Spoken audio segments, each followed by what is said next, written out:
Part B.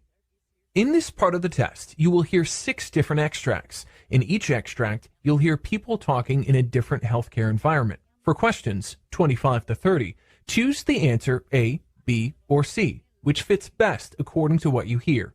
You will have time to read each question before you listen. Complete the answers as you listen to the audio.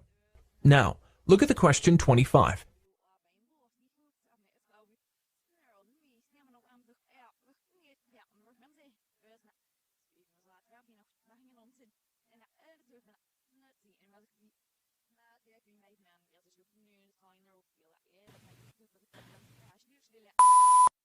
Hello, doctor. What are the clinical manifestations of alpha-1 antitrypsin deficiency? Well, alpha-1 antitrypsin deficiency is associated with 2 major clinical manifestations. Emphysema, resulting from the loss of the proteolytic protection of the lung by alpha-1 antitrypsin, a toxic loss of function. Other clinical manifestations of alpha-1 antitrypsin deficiency include panniculitis and an association with cytoplasmic antineutrophil, cytoplasmic antibody positive vasculitis.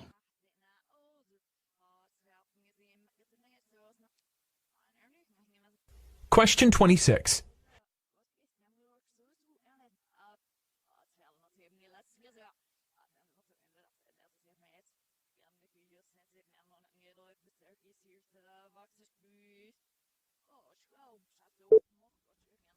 Hello, doctor. What are the different types of lung cancer?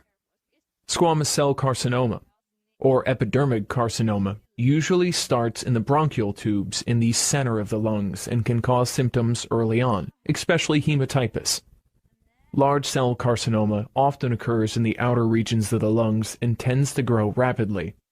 Mesothelioma actually begins in the mesothelium, a membrane that surrounds the lungs. Small cell lung cancer usually grows in the central areas of the lungs, and most people have few symptoms until just before they are diagnosed. Lung carcinoid tumors are made up of cells called neuroendocrine cells.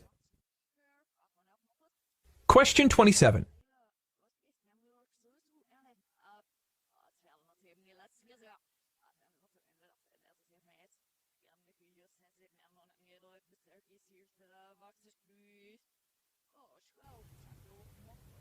Doctor, can visual function be improved through occupational therapy? Well, findings proved that occupational therapy for patients with poor vision performed at their home and directed particularly toward helping them with both meaningful and challenging tasks, helped avoiding depression that actually improved the visual function as well. It was observed that those with milder visual impairment actually performed much better on these questionnaires after the occupational therapy group, whereas those who were in the supportive therapy attention control group could not improve their visual function measures.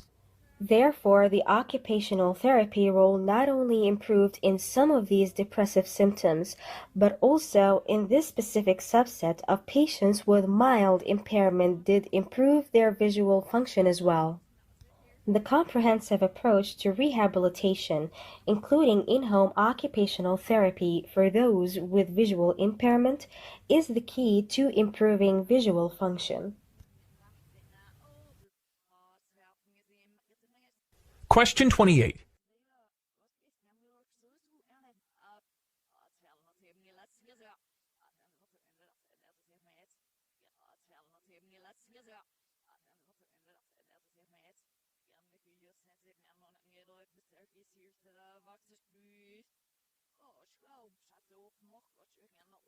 Doctor, how do we get rid of the imitators of Stop the Bleed kits?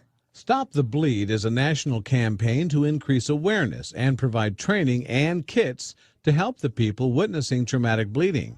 However, we must be very careful when obtaining the kit for our locality. The genuine kits are really very expensive, that may cost from $50 to $100 depending on the contents. However, there are some counterfeit tourniquets, which are knockoff products. I would warn everyone that a tourniquet is meant for controlling acute arterial hemorrhage, will cost about $25 to $35. Therefore, if you're getting them for a lesser amount, you probably won't get the best one.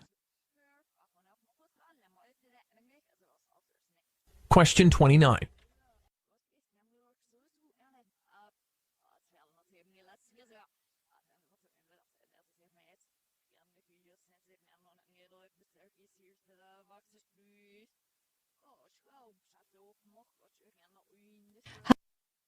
Doctor, what is epilepsy and what is a seizure?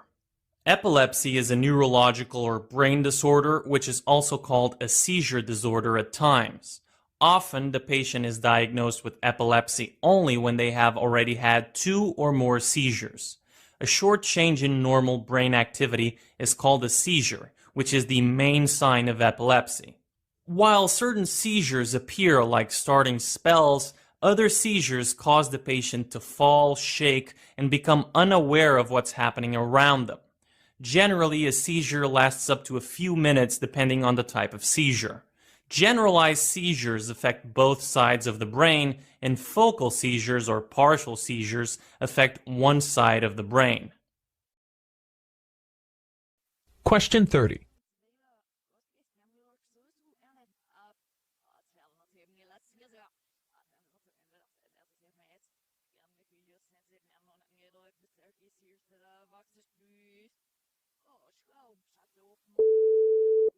Hello, doctor. What is your opinion about misdiagnosing of acute cardiorenal syndrome as renal injury due to hypovolemia? Often, acute cardiorenal syndrome is misdiagnosed for renal injury due to hypovolemia. Patients with stable heart failure normally have mild hypervolemia at baseline. However, they can become hypovolemic due to severe diarrhea, overaggressive diuretic therapy, or other causes.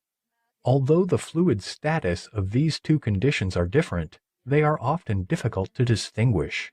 Urine electrolytes suggest a pre-renal acute kidney injury in both of these conditions. However, a history of recent diuretic overuse or recent fluid losses may help identify hypovolemia.